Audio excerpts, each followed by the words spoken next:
Hi everyone, thanks for joining us here on 5 Plus. I'm Senior Investigative Producer for the I-Team, Greg Miller, here with our reporter Christine Byers. We are coming on the stream today to talk more about the wave of Hyundai and Kia thefts that have been going on across the city of St. Louis and the surrounding metro areas. Christine, when we started talking about the story back in June, we knew it was a problem. We were seeing more of these issues happening, more of these reports of stolen vehicles. But man, as we dug into it and we learned into it more, some of these numbers have just been incredible, astonishing to look through. Yeah, absolutely. And St. Louis police told me as recently as last week that we're on track in the city of St. Louis alone to surpass all of the vehicle thefts that happened last year by the end of this month, which is coming up on us here just in a few days, because of these thefts. We're talking about a total of about 1,800 Hyundais and Kias that have been stolen so far this year, 1,200 of them in the last 2 months alone. Yeah, boiling those numbers down just a little bit, and this was all in the reporting that you did when we broke the story about the threat of the lawsuit by the city of St. Louis early on Monday morning on Today in St. Louis. But breaking those numbers down a little bit, we're talking about a 1,000% increase year over year. We're talking about an average of 21 Hyundais and Kias that were stolen every day in the month of July. So naturally, a lot of people are nervous. A lot of people are concerned. A lot of people drive these vehicles. They're a very mainstream car to purchase. For a long time, they were very popular. They still are very popular. A lot of them are being sold. But we do have a lot of questions from viewers. We asked you weeks ago to start sending your questions into our tip line, to our text line. And so what we're doing today is boiling those down a little bit. We want to go through some of the questions you've sent us and try to provide some context, some insight, some things that we don't necessarily have time for during the traditional newscast. And keep those questions coming. You can send us messages on our website and also on Facebook and all of our social media channels as well. We want to get to our first question, which is from Herb, who wrote, he has a couple of questions. Once the immobilization kit is installed, will a key be used to start the car? This is that immobilizing technology we've been talking about that was missing from a lot of the vehicles that were affected. He says he's concerned if the car looks like it has a key start, these would still break in. Let's start with that question, then we'll go to the next one. What's the solution to this? Would a key still have to be used to start the car? Yeah, absolutely. So the immobilizing technology is just kind of the same shape of a circle that goes around the keyhole. And so the key can still be used, but there's a chip now in place that has to be recognized by the engine to start. The problem with that is, though, as Herb pointed out, he's right. So thieves aren't going to know that until they break into the car and try to steal it, and that's when they'll find out that it's got an immobilizer. So you don't know by just looking at it. So that's why police recommend having a highly visible steering wheel lock. So that's something that's a concern. Yeah, because they won't know until they already get inside. Exactly. On the bright side, you're out, window damage versus the entire car being gone, and we're going to get into another concern with that with the questions a little bit later on. He did go on to say if St. Louis does file a suit, would it be class action and allow people living outside St. Louis, say in O'Fallon, Missouri, to join in? So we don't know the answer to that question just yet, and that's basically because the city of St. Louis hasn't finalized what that lawsuit is going to look like. I mean, they've sent the demand letter. They've put these automakers on notice that they have 30 days to take steps towards mitigating this problem, or else face a lawsuit from the city of St. Louis. What that lawsuit will look like, we just don't know yet. Mayor Jones flat out said she wanted a recall, though. I mean, she went very far in what she was expecting the automakers to do in response. Yeah, she laid it out there. She said, listen, they need to do a full recall to all these vehicles and install the immobilizing technology that she believes should have been there in the first place. We'll get into the details of the lawsuit a little bit later on. I do want to get to this next question, which was sent in to us, which she said, the person who wrote said that she's a resident of the city of St. Louis. It's in regard to the Kia and Hyundai story. When will our mayor and other officials go after the criminals who are stealing these vehicles? A person should have and drive anything that they want without someone stealing them. Put the blame where it lies with the thief. She goes on to say our mayor says she never addresses them being arrested and charged, and they're asking for people to hold these criminals accountable. When we talked to the Soulard organization that's basically giving those carb clubs out, they echoed a similar sentiment. You spoke with the mayor last week before we broke the story Monday morning. Did she talk anything about the legislative process? I mean, basically, or not the legislative, the legal process. Yeah, absolutely. So basically, what the issue here is that at the end of the day, this is a property crime, and a lot of the people that are involved in these thefts are juveniles. So the issue here is when a juvenile is brought to the juvenile detention center on suspicion of a property crime, they are booked and released. That's just the way that the law is. Now, given this out of control epidemic, is it time to start rethinking that policy, and how does that look? How does that work? That's a broader discussion with the judiciary. So it's, when it comes to an adult that's involved in these crimes, certainly the police can make an arrest and bring that to the circuit attorney's office. And the circuit attorney's office can charge based on, the level of the offense. But again, at the end of the day here, we're talking about a property crime. Yeah, and we've heard that sentiment echoed by a lot of people, that there is a demand Absolutely. for stronger accountability for the people who are doing this, for those suspects who are out there. I do want to go on to the next question right now. which said given there are only limited number of dealerships in St. Louis County who cannot handle current recalls, how could anyone expect them to be able to install engine immobilizers in all the 2015 and later on models affected? Saying that the situation is multifaceted. And now it's costing those car owners a lot, right? I mean, and we've heard this about every kind of car issue altogether, that the supply chain is limited, that there's no extra, the extra parts are really hard to come by these days.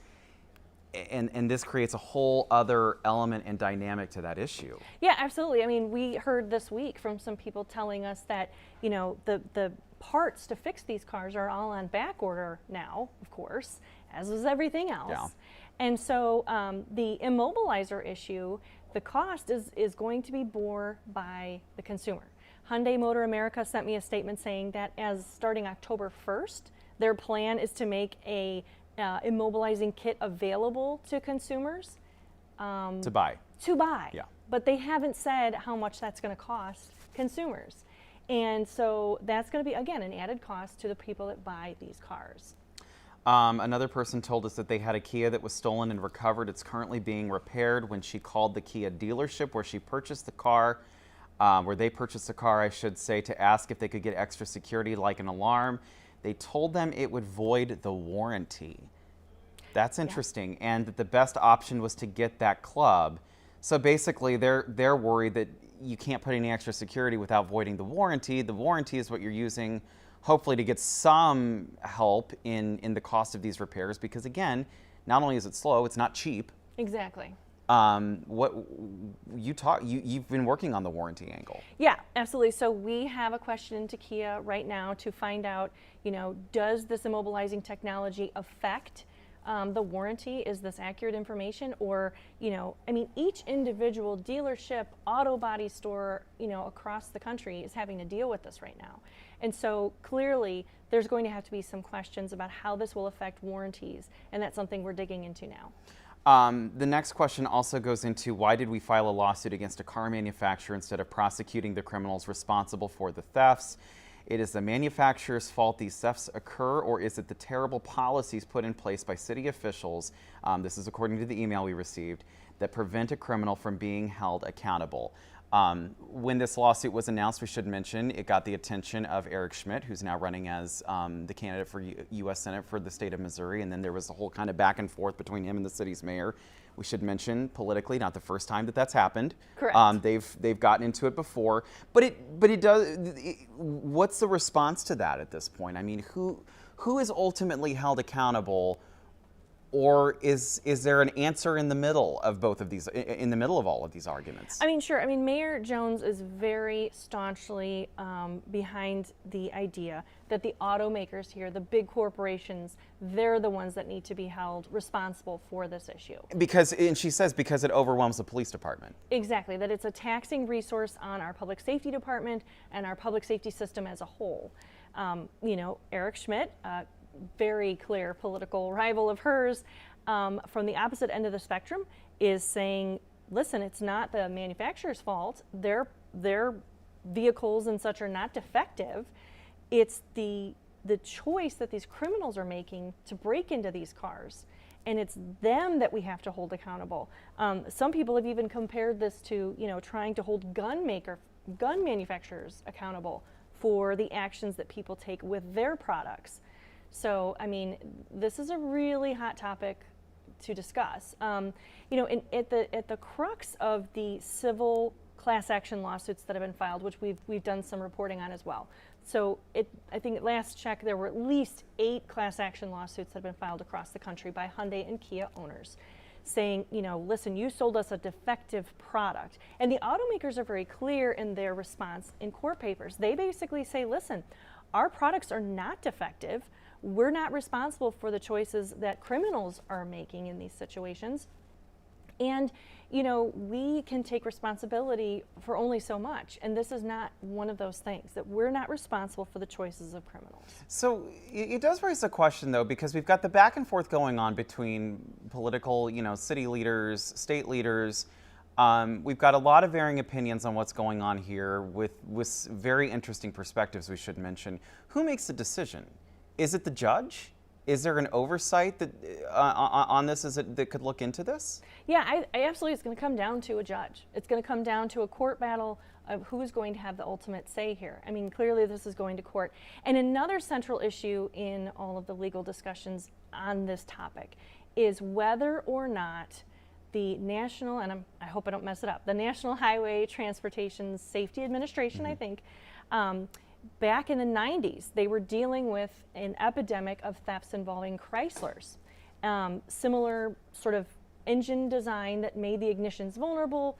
Thieves figured out how to break through and start them, you know, hotwire them, what have you. And so there was all kinds of litigation, all kinds of things went on that were very similar to this. And ultimately, the attorneys for the consumers that are suing Hyundai and Kia right now are claiming that back then it was recommended or it was a requirement that automakers install immobilizing technology on their products. Hyundai Kia, of course, is arguing back saying it was not a requirement, it was not even a recommendation. So that's what this is going to come down to. Did the automakers fail to follow this recommendation or requirement that was set forth by this governmental agency to prevent their vehicles from being stolen? Or did they simply choose not to use the immobilizing technology, which in a free market, they have the right to do that. And they could also argue that that kind of technology is cheaper or is more expensive. If you're looking for a deal on a car, which if you've seen car prices lately, we all are.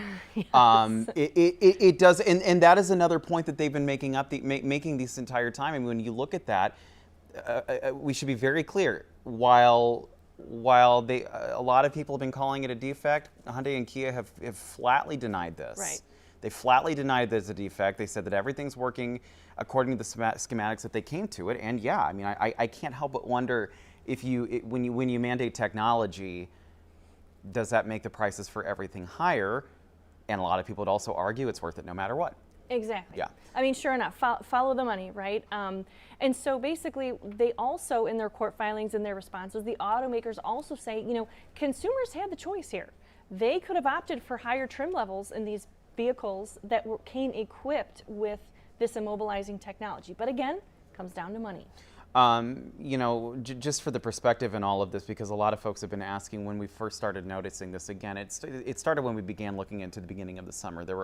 There were cases of this happening in other states, in the nation. We started noticing the uptick here.